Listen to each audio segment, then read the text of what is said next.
Hello बच्चों, कैसे हैं आप लोग। क्लास नाइन्थ जियोग्राफी खंड का इसका आपदा प्रबंधन में अध्याय 13 नियम पालन सुरक्षित जीवन। और इसका अगला जो अध्याय हमारा है 14 सामुदायिक आधारित आपदा प्रबंधन, यानी दोनों अध्याय के क्वेश्चंस को हम लोग हल करेंगे। ठीक है, तो आइए वीडियो को प्रारंभ करते हैं। देखिए, सबसे पहले अध्याय 13 का अभ्यास के प्रश्न पहला है, सड़क सुरक्षा सप्ताह मनाया जाता है। 4 ऑप्शंस हैं। देखिए, भारत में फरवरी माह के प्रथम 2 हफ्ता, जो पहले के 2 हफ्ते हैं, वो मनाया जाता है सड़क सुरक्षा जागरूकता अभियान। तो इसका ऑप्शन नंबर डी बिल्कुल सही होगा। दूसरा है सड़क दुर्घटना परिणाम है। तो सड़क दुर्घटनाएं कैसी होती है? पहला, मानवीय भूल के कारण, जी बिल्कुल सही है। तेज़ गति से वाहन चलाएंगे तो उससे भी हो जाएगा। वाहन में रख रखाव का अभाव, तो ये भी बिल्कुल सही है। ख़राब कंडीशन में वाहन होगा तो इससे भी दुर्घटनाएं हो सकती हैं। तो ऑप्शन नंबर डी बिल्कुल सही होगा। अगला है वर्ष 2019 में से सड़क सुरक्षा का नारा है। कौन सा नारा ये दिया गया?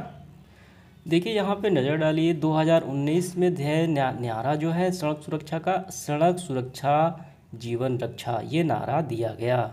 तो इसका होगा हमारा ऑप्शन नंबर बी बिल्कुल सही होगा। चौथा है सड़क पार करने का असुरक्षित तरीका है। कौन सा तरीका जो है अच्छा नहीं माना जाता? दौड़कर जल्दी पार करना, ये तो काफ़ी ख़राब तरीका है, असुरक्षित तरीका है। ठीक है, जेब्रा क्रॉसिंग का इस्तेमाल, ये सही है। वाहनों की पर्याप्त दूरी, ये भी सही है। सांकेतिक चिन्हों का ध्यान, ये भी सही है। तो ऑप्शन नंबर ए बिल्कुल हमारा सही है। इसके बाद देखिए लघु उत्तरीय प्रश्न क्या है। पहला, सड़क सुरक्षा से आप क्या समझते हैं, ये हमें बताना है। तो इसका आंसर हम ऐसे लिखेंगे, सड़क सुरक्षा से हमारा तात्पर्य है कि सड़क पर होने वाली दुर्घटनाओं को रोकना तथा इससे बचना। भारत में प्रति वर्ष लगभग 1,50,000 लोग सड़क दुर्घटना में मारे जा रहे हैं। अभी वर्तमान में 2024 में ये ज़्यादा हो गए हैं इसके आंकड़े। ठीक है, यानी प्रति वर्ष कितने 1,50,000 लोग सड़क दुर्घटना में मारे जा रहे हैं। इसका आंसर हो गया हमारा। इसके बाद देखिए अगला सवाल क्या है, सड़क पर पैदल चलते समय किन किन बातों का ध्यान रखना चाहिए। यहाँ पे ध्यान देना है, वाहन के साथ नहीं। जब हम सड़क पर पैदल चलें तो कौन कौन सी बातें ध्यान रखनी चाहिए सड़क सुरक्षा के दृष्टिकोण से? तो देखिए, हम निम्नलिखित बातों का ध्यान रखेंगे। सड़क पर पैदल चलते समय निम्नलिखित बातों का ध्यान रखना चाहिए। हमेशा बाईं ओर चलना चाहिए तथा फुटपाथ का प्रयोग करना चाहिए। पहला हो गया, सड़क पार करते समय जेब्रा क्रॉसिंग का इस्तेमाल करना चाहिए। जो सफ़ेद पट्टी बनाई जाती है उससे पार करना चाहिए। तीसरा है ट्रैफिक नियम यातायात नियमों का पालन करना चाहिए। समझ में आ गया? तो ये आपको ध्यान देना चाहिए सड़क पार यानी पैदल चल। अगला देखिए तीसरा, वाहन चालकों को, जो वाहन चालक होते हैं, क्या क्या सावधानियां रखनी चाहिए सड़कों पर? तो यहाँ पे आप गौर करेंगे तो देखिए, पहला जो सावधानी है कि जो वाहन होते हैं 2 पहिया के लिए हेलमेट और 4 पहिए के लिए सीट बेल्ट बांधना चाहिए। ठीक है, उसकी गति तेज़ नहीं करना चाहिए, संकेतों का पालन करना चाहिए, ओवरलोडिंग नहीं करना चाहिए। समझ में आ गया? तो ये सारे कार्य करने चाहिए। तो इसका आंसर हम इस तरीके से लिखेंगे, वाहन चालकों को निम्नलिखित सावधानियां अपनानी चाहिए यानी रखनी चाहिए। पहला, ट्रैफिक नियम अर्थात यातायात नियमों का पालन करना चाहिए। दूसरा है सीट बेल्ट, हेलमेट का प्रयोग करना चाहिए, लगाना चाहिए। तीसरा, तेज़ रफ्तार में वाहन नहीं चलाना चाहिए। शराब पीकर वाहन नहीं चलाना चाहिए। मोबाइल फ़ोन पर बात नहीं करनी चाहिए जब हम वाहन चला रहे हो उस अवस्था में। तो समझ गए? इसके बाद देखिए आखिरी सवाल इसका, सड़क सुरक्षा हफ्ता क्यों मनाया जाता है? क्यों मनाया जाता है? जो फरवरी का जो पहले और दूसरे हफ्ते हैं, ये क्यों मनाया जाता है सड़क सुरक्षा हफ्ता? तो देखिए इसका आंसर काफ़ी सिंपल है। हम यहाँ से करेंगे, हमारे देश भारत में फरवरी माह के प्रथम 2 हफ्ते सड़क सुरक्षा जागरूकता अभियान मनाया जाता है। अपने राज्य बिहार में यह कार्यक्रम 4 फरवरी से 10 फरवरी आयोजित होता है।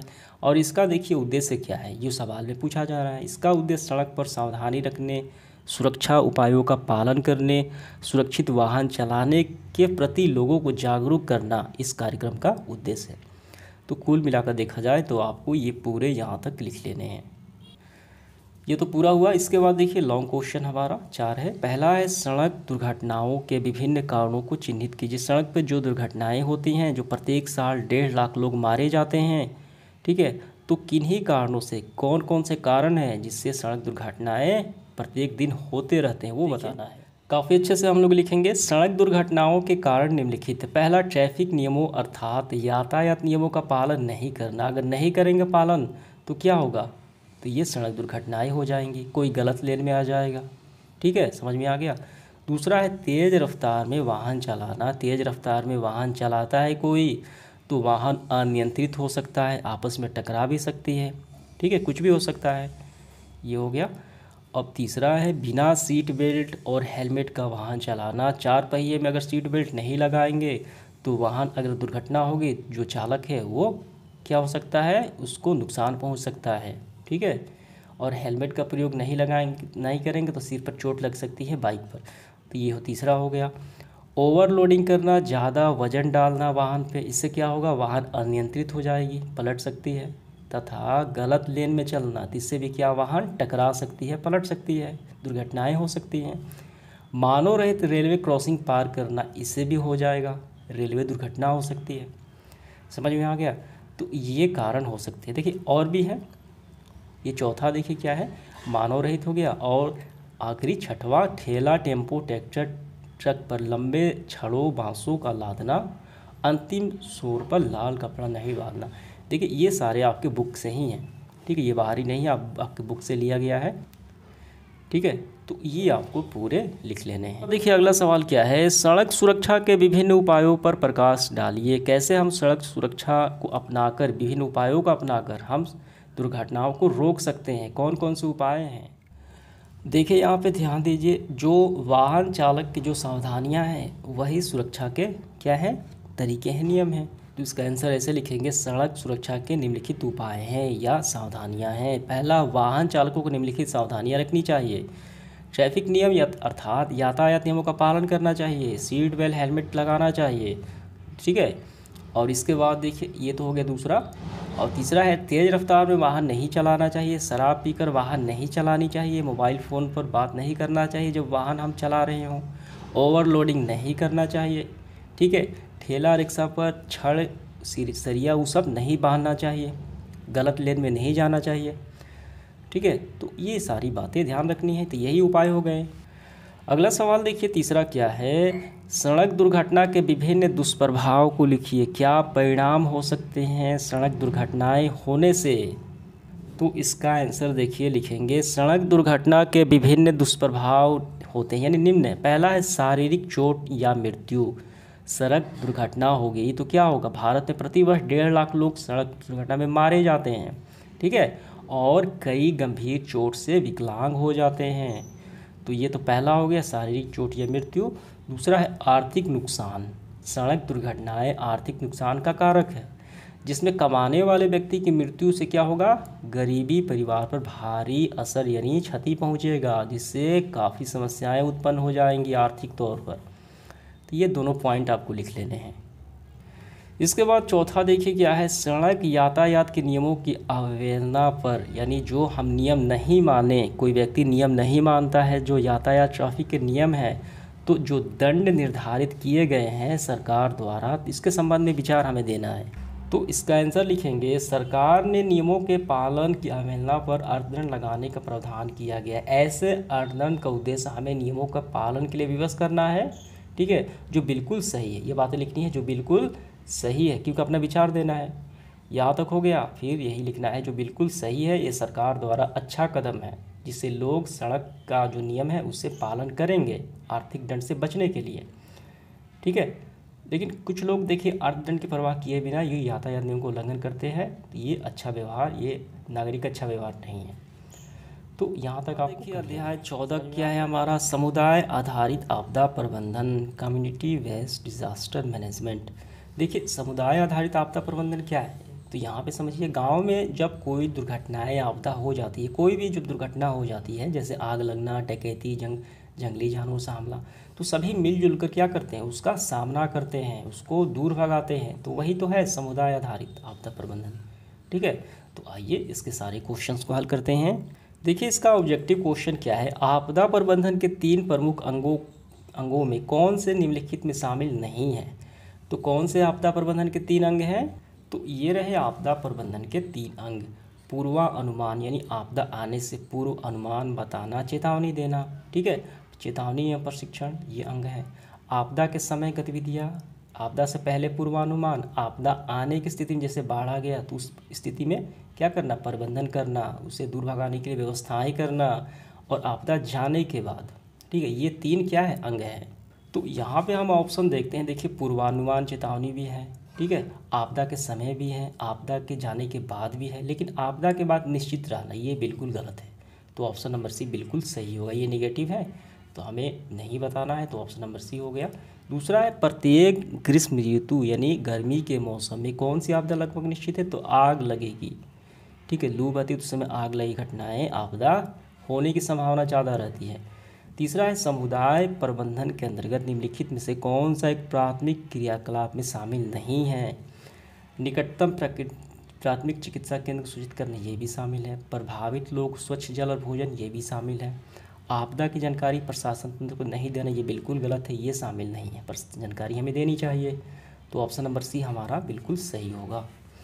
चौथा है ग्रामीण आपदा प्रबंधन समिति के प्रमुख कार्य हैं, ठीक है, प्राथमिक उपचार की व्यवस्था नहीं करना ये बिल्कुल गलत है, ये कार्य तो गलत है इसमें, ठीक है, राहत शिविर का चयन और राहत ये भी सही है, ये भी सही है। तो इसमें से हमें करना है, देखिए सभी को सुरक्षा देना सबसे अच्छा ऑप्शन है ऑप्शन नंबर बी।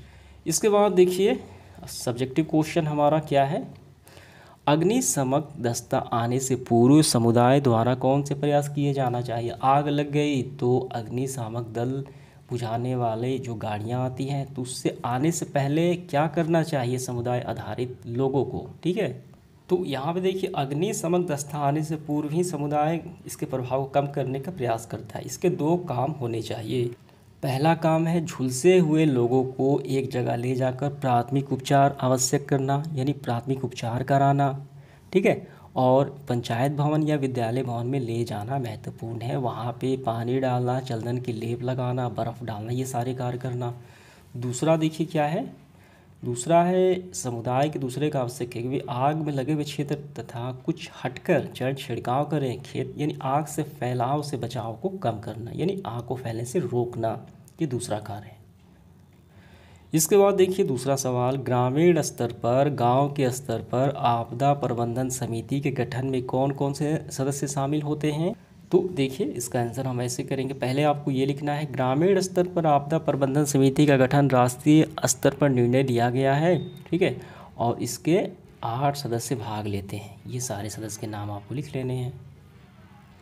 अगला सवाल देखिए, आपदा प्रबंधन के लिए समुदाय के किन अच्छे गुणों का होना आवश्यक है।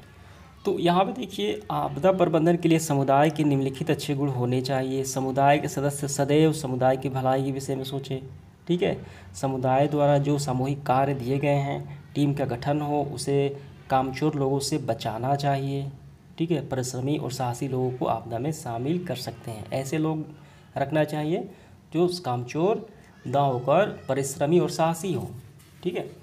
और इसके बाद देखिए तो आपको कम से कम 5 लिख लेना है इसमें से। इसके बाद लॉन्ग क्वेश्चन देखिए क्या है, आपदा प्रबंधन में समुदाय के केंद्रीय भूमिका का वर्णन हमें करना है। तो ये रहा आपदा प्रबंधन में समुदाय की केंद्रीय भूमिका। आपदा का रूप कोई भी क्यों ना हो, उसका विनाशकारी प्रभाव जान माल पर पड़ता है। आपदा का पहला झटका मनुष्य को लगता है और मनुष्य ही आपदा को पहली झटका भी देता है, ठीक है। अब तक आपदा को न्यून कहने का सामुदायिक प्रयास प्रारंभ होता है, तो आपदा से होने वाली वास्तविक ह्रास का सही अनुमान समुदाय ही लगा सकता है। आपदा प्रबंधन में जो आकस्मिक सुविधाएं उपलब्ध कराई जाती हैं, इसके वितरण में यानी प्रत्येक गांव को क्या किया जाए, जो वितरण किया जाता है प्रशासन द्वारा, उसको जिसकी ज़रूरत है पहुंचाने का कार्य किसका है, सामुदायिक जो केंद्रीय भूमिका ये होती है, सबको राहत सामग्री पहुंचाया जाए, ठीक है। और पूर्वानुमान की सूचना देना, समुदाय में लोग ही सबसे पहले आपदा का शामिल करते हैं। आपदा में मकान जल सकते हैं, जो घरें हैं गिर सकती हैं, बाढ़ आ सकती है, किंतु समुदाय नहीं टूटता है। तो कुल मिलाकर आपको यहाँ तक कर लेने हैं। दूसरा देखिए ग्रामीण आपदा प्रबंधन समिति के कार्य का हमें वर्णन प्रस्तुत करना है। तो ये रहा ग्रामीण स्तर पर आपदा प्रबंधन समिति का गठन, ठीक है। तो इसके कार्य ये रहे, इसे आपको लिखना है ग्रामीण स्तर पर। सबसे पहले तो सबसे पहले आपको ये लाइन लिखना है, ग्रामीण स्तर पर आपदा प्रबंधन समिति का गठन राष्ट्रीय स्तर पर निर्णय लिया गया है, जिसके 8 सदस्य शामिल होते हैं, जिसका कार्य निम्नलिखित है। ये हो गया, और तो ये हो गया इसका कार्य। ठीक है, ये कार्य आपको लिख लेने हैं। अगला सवाल देखिए आखिरी, आपदा प्रबंधन में समुदाय की भागीदारी को कैसे सुनिश्चित किया जा सकता है। देखिए काफ़ी आसान है। आपदा प्रबंधन में समुदाय की भागीदारी को सुनिश्चित करना, आपदा प्रबंधन में समुदाय की भागीदारी को तभी सुनिश्चित किया जा सकता है जब संभावित आपदा की सूचना अधिक से अधिक लोगों को मिल सके। ठीक है, अगर समुदाय ऐसा कार्य नहीं करे तो वो उसकी भागीदारी नहीं हो पाएगी।